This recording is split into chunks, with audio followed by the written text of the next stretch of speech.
Dear children, let's be back with our literature class. Today I am here with the drama Pygmalion by George Bernard Shaw. It is for second year students, and I'll give you a short introduction about the author, the Pygmalion myth, major characters of the play, act wise summary, and the major themes. George Bernard Shaw. He was born on 26th July 1856 in Dublin, Ireland. He was a leading figure in the 20th century theatre. He was a free thinker, a supporter of women's rights, and an advocate of social equality. He began his career by writing musical reviews and criticism without much success. He was a member of Fabian Society, which propagated the principles of democratic socialism. He was a man who brought desirable changes in many fields, and he addressed the prevailing social problems and moral issues with a vein of comedy. He was a prolific writer who wrote more than 60 plays, essays, novels, short stories, and innumerable pieces of journalistic writing. His famous plays include The Apple Cart, The Devil's Disciple, The Doctor's Dilemma, St. John, and Pygmalion. The play Pygmalion was published in the year 1912. It was later made into silver screen as My Fair Lady in the year 1964. In 1925, he was awarded the Nobel Prize for Literature, and he died on 2nd November 1950 at the age of 94. Let's see the major characters of the play. Professor Henry Higgins, a professor of phonetics, he is a 40-year-old bachelor. Colonel Pickering, a retired officer and the author of Spoken Sanskrit. Eliza Doolittle, an uneducated flower girl who is about 20 years old. Alfred Doolittle, Eliza's father, he is a dustman. Mrs. Higgins, mother of Henry Higgins. Mrs. Pierce, housekeeper of Henry Higgins. Mrs. Ainsworth Hill, a lady of the upper middle class. Clara, daughter of Mrs. Ainsworth Hill. Freddie, son of Mrs. Ainsworth Hill. The myth of Pygmalion. The play Pygmalion, a romance in 5 acts, was based on a Greek myth of Pygmalion and Galatea. Pygmalion, the king of Cyprus, also a sculptor, fell in love with the ivory statue of a beautiful woman that he created. He prayed to get a beautiful wife similar to that of the statue he had made. Aphrodite, goddess of love, heard his prayer and gave life to the statue. Pygmalion was happy and he married her and lived happily. But in Shaw's play, he had made some slight changes in the plot.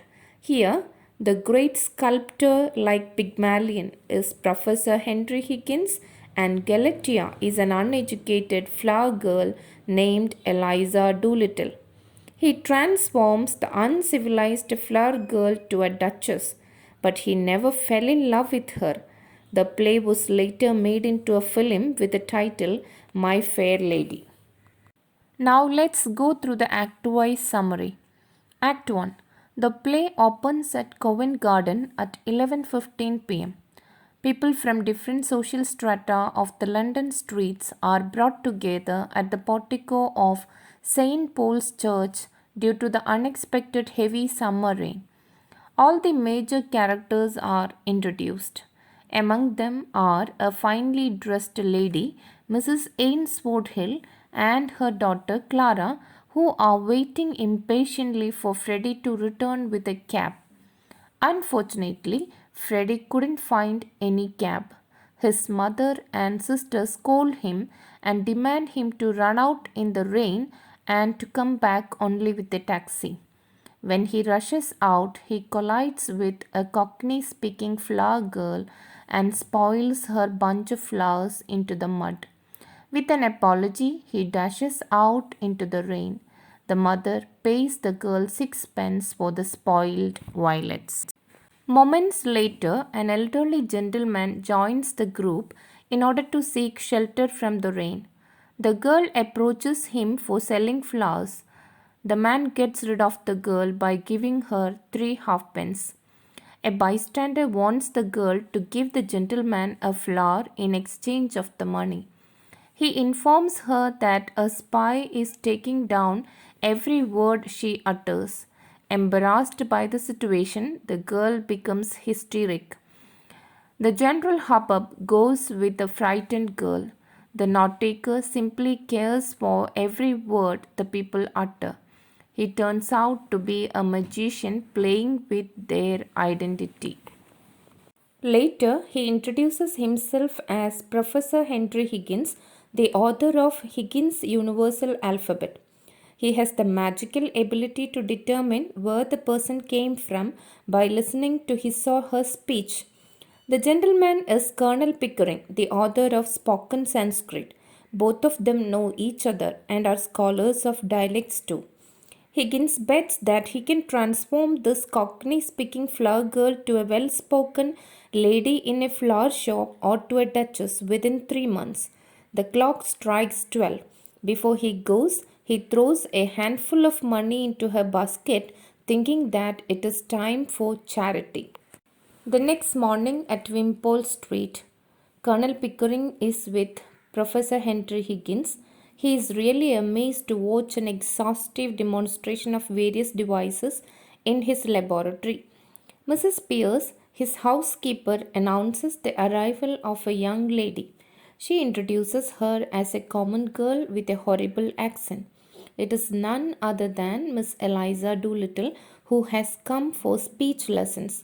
She aspires to become a lady in a flower shop. She offers a shilling for an hour, as it is the only affordable amount for a common girl like her. As Pickering is interested in her speech, he offers to pay for the lessons if Higgins can pass Eliza off as a duchess at an ambassador's garden party. Tempted by Colonel Pickering, Higgins accepts the challenge and vows to make a duchess of this draggle-tailed guttersnipe in 6 months. He orders Mrs. Pierce to give her a bath, burn her clothes, and order new garments. Mrs. Pierce reminds him to avoid his bad language in front of a girl and to take care of his table manners too. Alfred Doolittle, a dustman, comes to see Higgins. He is Eliza's father and he demands his daughter back. His real motive is to get some money from Higgins. He eloquently speaks about middle class morality as an excuse to give nothing to the poor. Higgins is moved by his rhythmic language. I am willing to tell you, I am wanting to tell you, I am waiting to tell you. The professor offers him £10. He rejects the extra offer and demands £5 only. In the meantime, Eliza enters looking clean and pretty in a blue Japanese kimono. Her father fails to recognize her. Both Higgins and Colonel Pickering are amazed to see her sudden makeover. Moments later, her new clothes arrive, and with a howl of delight, she rushes from the room to try them on. Act 3. Mrs. Higgins' home. An elegantly furnished drawing room marks her as an upper class lady of wealth. It is her at home day, and she is expecting some guests for a small talk. Higgins bursts into the room. She is not at all pleased with his arrival as he lacks manners in front of her guests. He wants his mother to judge his experimentation on a common flower girl. Her guests, Mrs. Ainsford Hill, Clara, and Freddie, arrive. Colonel Pickering too reaches on time. After months of training, now Eliza comes at Mrs. Higgins' home as part of her first trial. She has to speak on two subjects, weather and general health.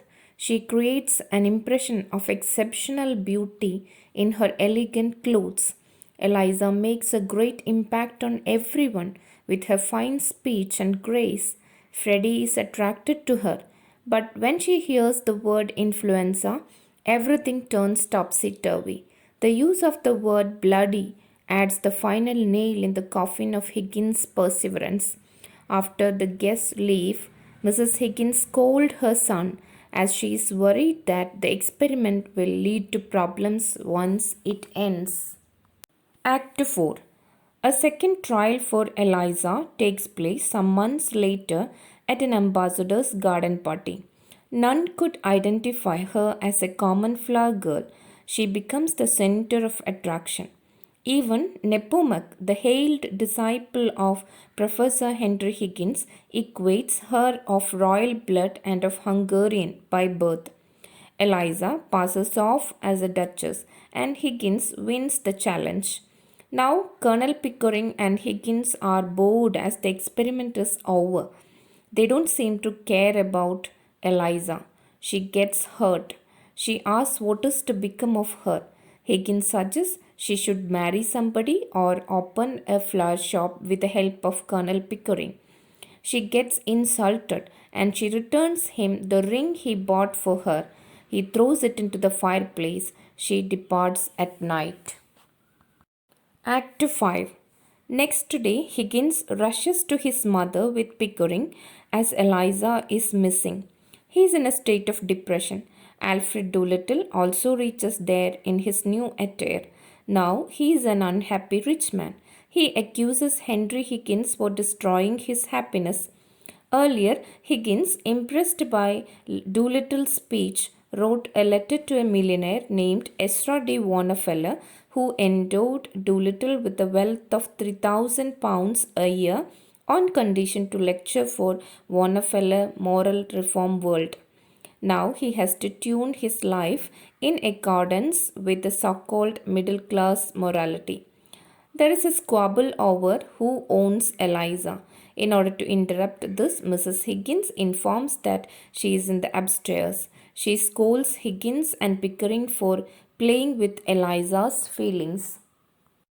She enters the room. She behaves politely and thanks Colonel Pickering for treating her as a lady. She also tells Higgins that she hates his arrogance. Higgins demands that she should come back. He will adopt her as a daughter or she can marry Colonel Pickering. She retorts that she won't even marry Higgins if he asks. She tells Higgins that Freddie has been writing love letters to her and she will marry Freddie. As Eliza leaves, Higgins shouts at her for doing a few jobs for him, buying a pair of reindeer gloves and ham and cheese, etc., assuming that she will be back to Wimpole Street again. Now let's see the major themes. Language and identity. Bernard Shaw explores the aspects of language and identity in many ways. A person's language determines his or her social class. Professor Higgins and Colonel Pickering are experts in phonetics and linguistics, and they are on the top of the social hierarchy. Eliza speaks Cockney dialect, and so she belongs to the lower class. Language determines a person's identity too. Professor Higgins uses many abusive words when he is arrogant, but that doesn't make him a lower class. But when Eliza speaks the same, it is referred to as the new small talk, a way to hide one's identity. The wealthy social classes simply claim that theirs is the right way to speak. The play also reveals the power of language when Higgins transforms an uncouth flower girl to a duchess, and thus G.B. Shaw fools the society's divisions based on language.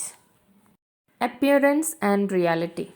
Appearance also divides people into upper and lower classes.